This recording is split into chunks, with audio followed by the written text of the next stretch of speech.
I've been enjoying this hobby of mine, but I really have an urge to make it a business. But it just doesn't feel like the right time. I don't know what to do. Okay, sounds like you need some healing. Let's talk about it.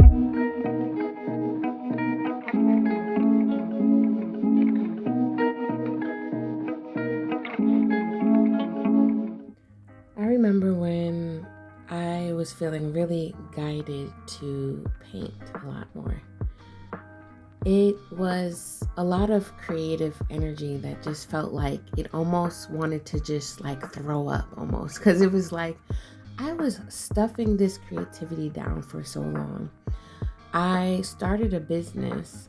I didn't really have a hobby, honestly. I just started a business because I really wanted to make something that I liked, but I didn't really sit with an actual plan. I didn't really strategize. It just was like, okay, do something you like. Sneakers. Just make a design. Oh, I like this. Let's make a t-shirt. And t-shirts were selling, but then I froze up because of, I don't know if it's fear of success or fear of failure, but I started understanding there was a lot of liking to what I was doing, but there was no real strategy, no real plan or marketing towards what I was doing. As I was selling t shirts, I started listening to everybody's opinions and all this stuff, you know what I mean? And didn't really feel grounded in what I truly wanted to do again, because there wasn't no strategy. And while I was doing this, I was getting hyped. I was getting hyped from people liking it, but I was also getting hyped, almost like my inner child just screaming, like, yay, yay, they like me. Let's do more. So there was like a flood of creativity just flowing through me. And I remember I really took this on an adventure. I'm a very determined person. If I want something, I go after it, even when I don't know the map, even when I don't know the directions. I'll ask people. And along that journey, I was asking some people and noticing that people were trying to silence me from asking questions. People were trying to hide some of the answers and was really wondering, what is she getting at? Um, but why my question was, what the hell were they hiding? So it kind of made me think even more like, all right, I gotta go harder. When I really needed to actually just step back, sit down with what I'm really doing, like go back to the drawing board and figure out, one, am I doing this for me or am I doing this for them? Um, this question is something that really can help gauge you because there's no right or wrong answer, but it's something that can help you really look at those two questions as a scale. Like if, like the justice scale, for instance, one scale is holding, are you doing this for them? The other scale is holding, are you doing this for you? If one is really out of balance, especially for a long time, it's time to lean into the other one. For me, that scale of, am I doing this for someone else, was not answered. And it wasn't answered for a long time, y'all. Like for a long time. So it was just like really feeding my ego, really feeding the fear someone likes me, really feeding the fear of, will this be a success? And if I was able to balance it out, and if I was able to be more alignment with what my true intentions were from the beginning, I got so lost in other things. I kind of forgot my true intentions, honestly. And, you know, it just was kind of crazy too, because along the way, like I'm getting right now the story of Little Red Riding Hood, because I was innocently and not like very naive to what I was doing, because I had such little intentions, or weak intentions, I'll say. They weren't strong. I don't want to say there was no intentions, because I did have intentions, but because they were weak, they didn't really follow me and they weren't really grounding my direction. So I was this little red riding hood with this red cape on, drawing a lot of attention, but not really noticing that I was being drawn and attracted to a lot of wolves in sheep clothing. A lot of things that I like to do was very much in a masculine dominated industry.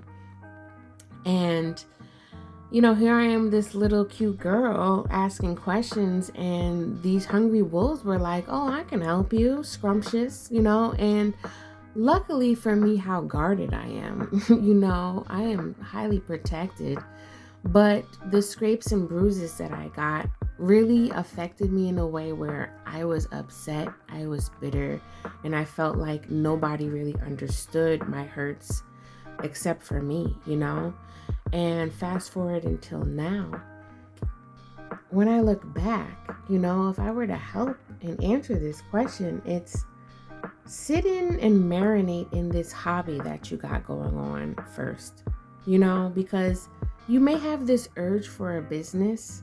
You may have this urge to make money off of your gifts, your talents, your creativity. But really, really, really get a strong intention to your why. Why are you doing this? Are you doing this to have fun? Are you doing this to have money? Are you doing this to help others? Are you doing this to leave a legacy? Why are you doing this? Because there's multiple answers to your why, but it's like really sit with why you're doing this so you can navigate the machine that you're building that will be a business. Because right now, as I'm recording this in 2022, there are so many people wanting to jump on the bandwagon of entrepreneurship. Entrepreneurship is not built for everybody. It is not. It is also a spiritual journey because it's getting to know yourself. It shifts gears into your mentality because it's going against the social norm. And back when it wasn't popular, if I may say, entrepreneurs were the way showers, the go-getters, and the people that weren't part of the social norm or part of the 9 to 5, like everybody else was working. So yes, like society definitely affects everybody. You don't live alone in this world. But when you really feel the urge to do something, really check yourself. Check yourself on why, because if you have a hobby, you're doing it for you. When you're making a business, you're doing it for you and someone else, but usually someone else first. So I would like to conclude, figure out your strong point, your strong answer, and your strong intentions to why you're doing this. So then you can really have a clear vision and building that foundation of your business can be a little bit more easier when you have a clearer vision of it. You're always going to bump against walls and whatnot, but that strong intention can be the beanie bag, right, that you can plop on at night when you have to step back from the drawing board, and look back at, okay, this is why I'm doing it, when you're feeling down, this is why I'm doing it. It's part of your essential foundation. Thanks for listening to How to Heal an Entrepreneur. I'm Koi, and I help solopreneurs process their ideas so they can create a bomb-ass package that truly attracts their ideal client. If you're looking for more ways to understand what's blocking you in your business or creating boundaries that you're bumping up against constantly and repeatedly, you came to the right page. If you're feeling the vibe, please subscribe. Definitely hit that notification bell, like, comment below, and share with some people that you may know.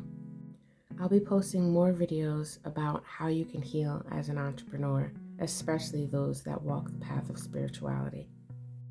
And before I go, I just want you to check out the links below so you can check out what's really blocking you in your business, as well as some other good, sweet treats that I have for you guys. Until next time, I'm out of y'all. Peace.